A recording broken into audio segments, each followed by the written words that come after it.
kalsium nitrat və 69 kiloqram kalium nitrat bu bizim yazlıq gübrə ehtiyacımızdır.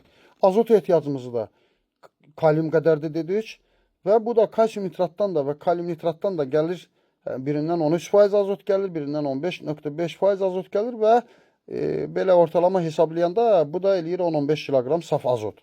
Torpağın organik maddəsinə görə də norma çıxılır və torpaq analizinə görə də təxminən belə 30-35 kiloqram azot əskiyimiz qalır. Yəni də hesablamasını ekran üstündə qoyuram. Bunu da bölürəm o 0.34-də təxminən eləyir 100 kiloqram silitra. Yəni mənim indi yazlıq olaraq veriləcək gübrələr kalsium nitrat 44 kiloqram, kalium nitrat 65 kiloqram, silitra 100 kiloqram, magnezium və s. və ilaxır həmçinin də dəmir, manqan, sink, bor, molibden, mis və s. hesablanmalıdır. Gübrə rasionu bura qədər izah etməyim bəs edir.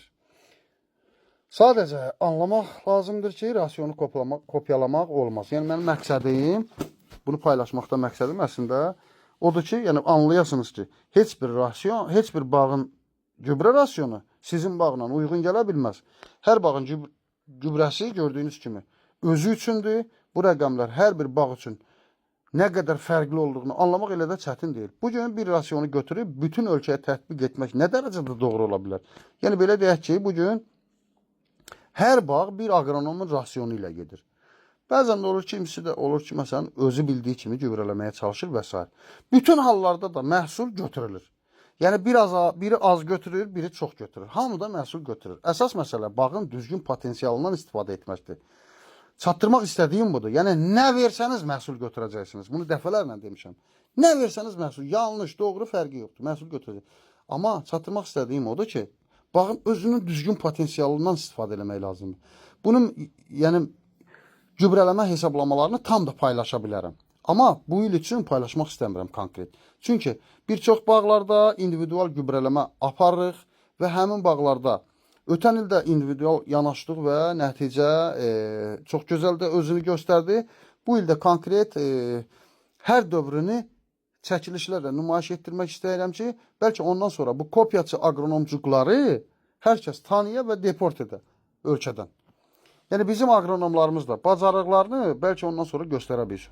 Bugün tam olaraq gübrələməni paylaşsam, vallah bizimkilərdən çox gəlmə maşinliklər yararlanacaq.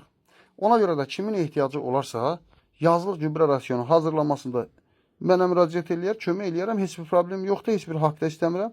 Həm də bir neçə bağ var ki, konkret onların bu ilki nəticələrini gözləyirəm. Ötən il biz fəaliyyət göstərdiyimiz bəzi torpaqlar var ki, organik maddəsi 1-in altındadır və bağlarda müəyyən problemlər var ki, o problemlərin aşılmasında müəyyən təcrübələr lazımdır. Hansı ki, bayaq dediyim kimi, hansısa regionda müəyyən təcrübələr toplamaqla hər torpaq və iqlim tipində işləmək olmur. Bundan ötürü ən azı bitki daxilində gedən bəsit organik reaksiyalardan xəbəriniz olmalıdır. Ümumiyyətlə, günlük qida bitkidə bəzi organik reaksiyaların əmələ gəlməsində rol alır. Monotərkib qidalarından bunu əldə etmək mümkün deyil. Məsələn, müdafiə maddələri deyirik.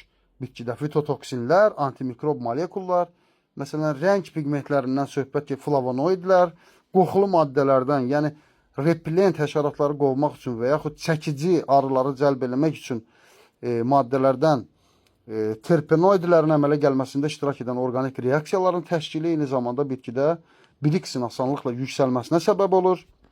Günlük qida və bitkinin pestisidlərdən istifadəsini azaldır.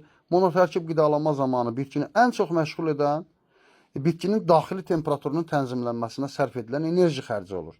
Az öncə saydığım organik maddələrin əmələ gəlməsində cavabdeh organik reaksiya üçün internetdə və yaxud da ChatGPT-də fərq yoxdur. Bir yerdə axtarın, Diels-Alder reaksiyası yazarsınız, orada daha detallı məlumatlar əldə edərsiniz. Diels-Alder reaksiyası. Yəni mən burada danışsam onu saatlarla danışmaq lazımdır. İnternetdə baxın, görün bu reaksiyalara nə qədər istilik enerjisi xərcləyir bitki. Yəni bu reaksiyalara istiliklə baş verən reaksiyalar bitki daxilində. Və buna bitki həmin o istiliyi gətirib verməlidir ki, o reaksiyalar baş versin ki, həşəratları qova bilsin və s. və ilə. Elə aqronomik olaraq bitkinin aqronomik proseslərindəki enerji xərclərindən danışıram həmişə. Nə bilim, mayalanma belə getdi, fotosintez belə getdi, falan filan. Əslində bu bəsit enerji xərcləridir. Əsas xərclər görünməyən tərəfdə gedir. bitki daxilində gedən orqanik reaksiyalara xərclənir əsas xərclər. DS-Alderdən başqa təxminən 15-16 orqanik reaksiya haqqında da danışmaq olar ki, bunlar da sadəcə meyvənin ağacdan toplanmasına qədər ki dövrdə baş verir. Daha sonra bunun qışa hazırlıq reaksiyaları var ki, saatlarla danışmaq olar. Və necə gəldi? Gübrələmələrlə bu reaksiyaların pozulması bitkiləri xəstəlik və zərərvericilər qarşısında acizləşdirir. Yanından yel keçən kimi başın qoyur yerə. Belə, yəni demək istədiyim, bağlar üçün individual, o bizlə işləyən, bizlə tövsiyələrimizlə gedən bağlar üçün rasionları da yazıb verə bilərəm və rasionları hazırlayıb da verə bilərəm. Bu şəkildə, yəni demək istədiyim, AB bakları şəklində bunu təklif də eləyə bilərik.